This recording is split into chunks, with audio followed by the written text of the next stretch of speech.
first speaker, which is a public body representative, Lesley Burns, Director Oversight Program, Canadian Audit and Accountability Organization, is on the line. Lesley Burns, if you are on the line, you can address council. Thank you.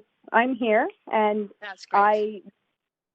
I thank you for having me, Mayor and councillors. And I want to say that I do support the report recommendations. I am no longer a resident of Vancouver, but I did live there for 5 years while I was doing my PhD in political science at UBC, and have to say this project has been very dear to me, because studying in Vancouver is where I developed an appreciation for how important oversight is for effective governance.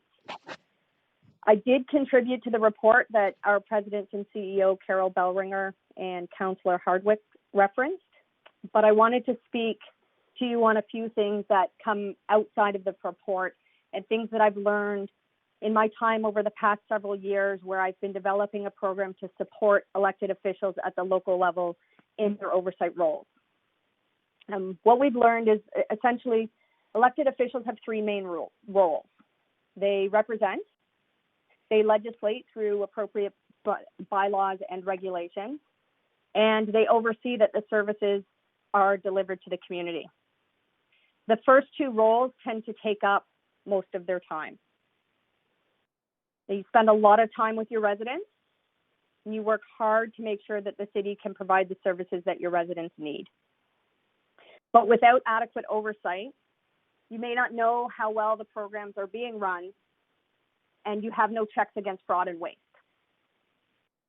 Even though voters might not ask you directly about audits in your day-to-day work or during your campaign, the actions of audit committees matter. Auditors provide audit reports to audit committees so that the elected officials have insight into how money is spent to run programs. And residents care about how tax dollars are spent. I don't think I need to tell any of you that.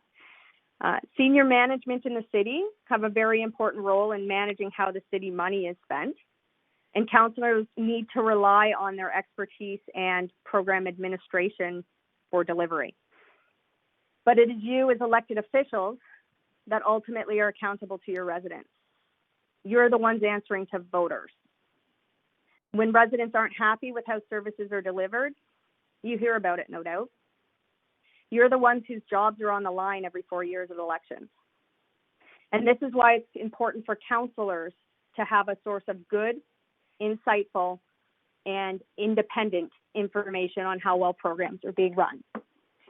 And this is what you get from reports from the Auditor General. I know that we're all concerned now, probably more than ever, about budgets, but audits can help you find waste and fix it. It's already been stated that it can be methodologically quite difficult to determine exactly how much money audits can save a city, but overall they are considered to be an investment that will yield returns. I've heard countless stories from councillors over the last couple of years about how audit gave them great insight into a city practice.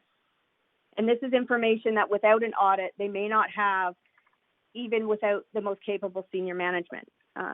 One example that comes to my mind is a report by the Auditor General of the City of Ottawa, who found that the city hadn't been overseeing municipal leases. The audit discovered that there actually wasn't a city policy in place for leasing municipal properties. And in this case, leases generated about $8.2 million in revenue. Among the most extreme examples given were lapses that had lasted 15 years. So can you imagine how nice it would be if you were paying the same rent you paid 15 years ago, especially in Vancouver? Once corrected, the city could use this hundreds of thousands of dollars in lost revenue to offset other costs and support other programs for residents.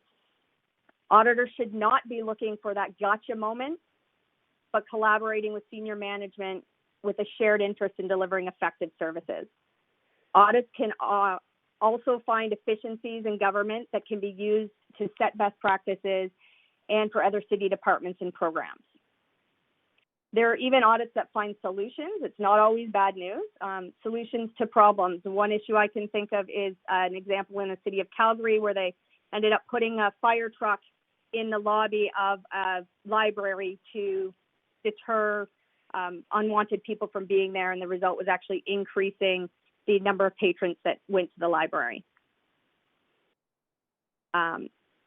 Auditors in conducting audits will no doubt take some time for senior managers, but this is an investment. It's an investment in time, and working with management towards the shared interest of improving services can improve the delivered goods to the public. And because councillors are accountable to residents for how public money is spent, and independent information from an audit provides them with insight needed to provide oversight, auditors general are a key part of ensuring a city is effectively run. Thank you for your time. Great, and thank